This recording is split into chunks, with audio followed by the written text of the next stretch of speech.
What if the best way to experience Mexico City was to stop trying to see all of it? Mexico City is one of the biggest cities in the world, and when you start planning a trip there, it's really easy to feel like you need to see everything. Right, which usually means that people end up running all over the city. Exactly. You spend hours in traffic, jumping between neighborhoods, and by the end of the trip, you barely feel like you experienced any of it. So on this trip, we tried something a little bit different. Instead of trying to see the entire city, we focus on just one place.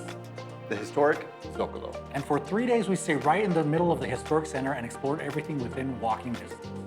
No racing around town, just slowing down and seeing what happens when you explore a massive city more intentionally. Hi, we're David and Jared. And this channel is all about our life in Mexico and our intentional travel.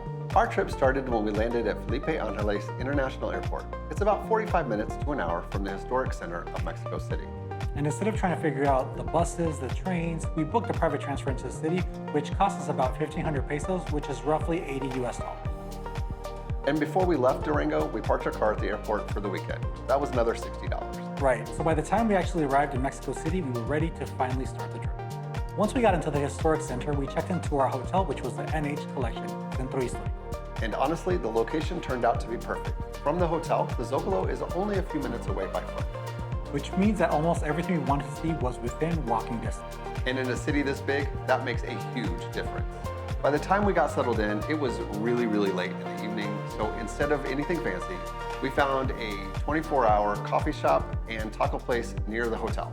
And that's just one of the best things about Mexico City is that you could walk outside and find great food almost immediately. So for us that night, tacos and coffee came to about 680 pesos. That's roughly $38.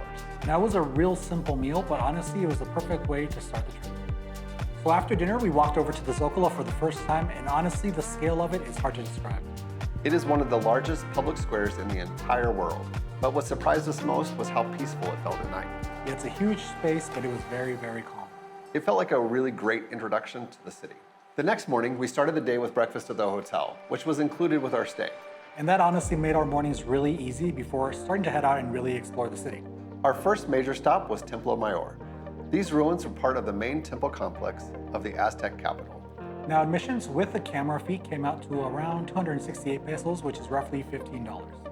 And the museum attached to it is excellent.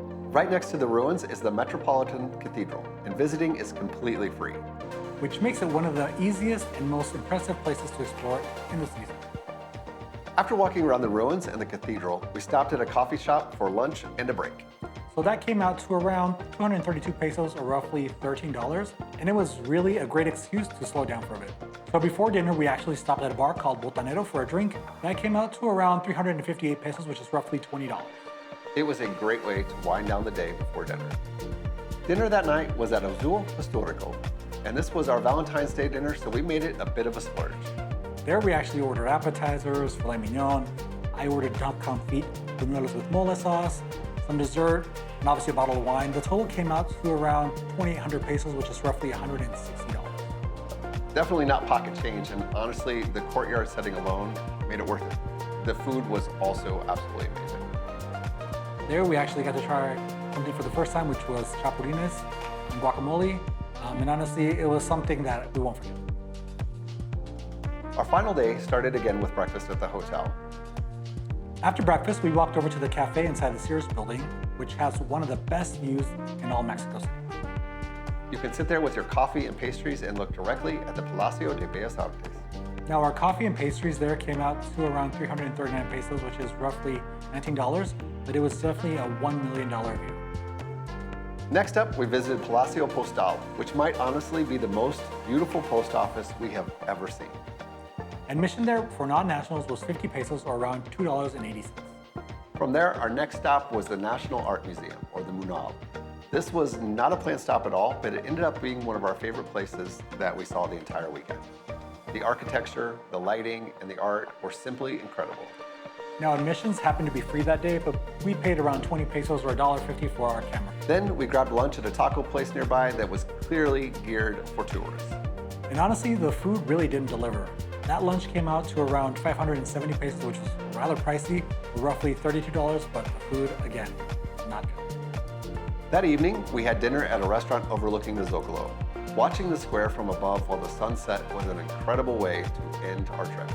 Our Our dinner there came to roughly 1,370 pesos, which is $77. Again, it was a little pricey, but the view was incredible. One thing we always appreciate when watching travel videos is knowing what the trip actually cost. So we actually added everything up for you, and we'll break it down now. Parking at the Durango airport was $60, and our airport transfers into the city and from the city were $80 each way.